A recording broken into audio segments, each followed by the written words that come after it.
big names on track. Let's take a look at the third and final round of the Fields Open. Annika Sorenstam, after a double bogey on 10, birdied 11, par 3 12.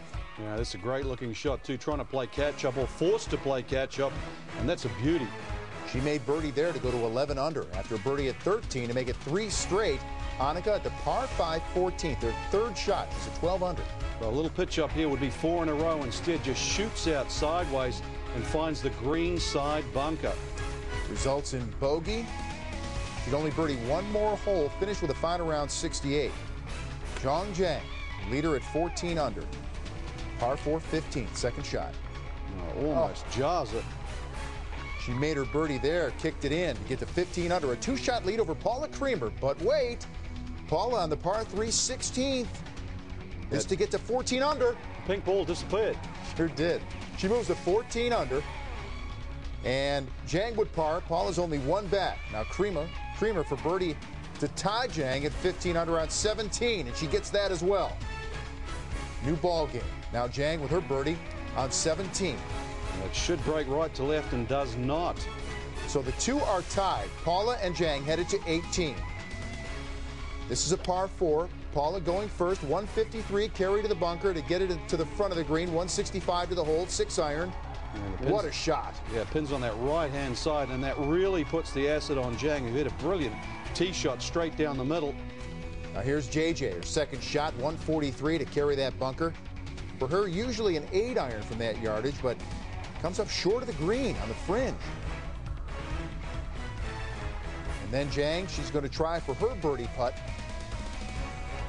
Long range, up and over a ridge. She didn't leave it short. On line. Well, she gave it a run, but offline. So Paula Creamer now for the birdie and the win. And she gets it. What a tremendous rally. Creamer birdies the last 3 holes to win for the 5th time on the Lpga Tour. Zhang Jiang made 20 birdies over the 3 days, and it still wasn't enough to pick up the win. Lindsay Wright earning her career best finish, and we'll hear from Michelle Wee in just a moment. But right now, reaction from the woman on top of the leaderboard, Paula Creamer. I just try to stay patient, and that 2-shot swing kind of, when we're making the turn at 16, in that little area, I just told myself, you got to finish strong.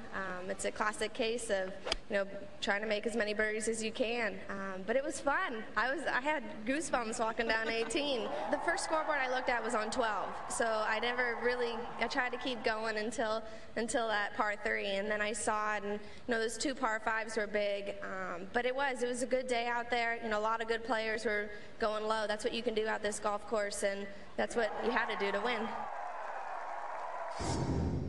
Dottie Pepper helped call the Fields Open for the Golf Channel, and she joins us now. And Dottie, what a performance, what a rally by Paula Creamer. Birdied 4 of her last 5 holes, including her last 3 to win this thing. As you take a look at that performance, does this signal a real breakout year for Paula Creamer? Well, I think it's a continuation of, Vince, what we saw at the end of last year when she had that 8-shot win at Mobile. She's a player who has not been very shy about the fact that she wants to become the #1 player in the world and is willing to do just about anything to get there. It's a start of a statement. You mentioned the fact that she doesn't hide the fact that she wants to be #1. She plays with a lot of fire and a lot of confidence out there. And the fact that she plays so confidently seems to really carry her through those types of rallies, doesn't it? Well, I think she has a lot of pride in how she's prepared for this season. And remind me, she did not feel well. She hasn't felt really well since last Friday when we were up at the North Shore, but she showed a lot about what she's about. And she may not be the longest player out there, and she may not be somebody that makes you stop twice on the range and go, whoa, she's the player to beat this week. She's a player who plays with a lot of heart, a lot of pride, a lot of passion, and she is well prepared every time she tees it up, and that is never a bad combination. Pride and passion sounds like Annika Sorenstam. That could describe her as well. You were out there for the first 2 events of the Lpga Tour season. She's pretty much back, isn't she, Dottie? Oh, I think definitely. She says she's not maybe quite up to full speed in the gym, but she is full speed on the golf course. A couple of mistakes that we didn't normally see from Annika today on the back 9, but fought right back every time she had a little blip, and I think it bodes really well for her. We all know that the focus for her is a major championships. She will play 4 times before the Kraft Nabisco Championship. She will be ready come that tournament. What a great start to the LPGA Tour season. Dottie, great work. Thank you for joining us. We'll see you. Thanks, Vince. As for Michelle Wie, a disappointing end to her week. After opening with a 69, her lowest round since the 2006 Evian Masters, Michelle closing with a 78, punctuated by a triple bogey 7 on the 18th, her 9th hole in the 3rd round. Let's hear from Wie on how that up-and-down week did not surprise her.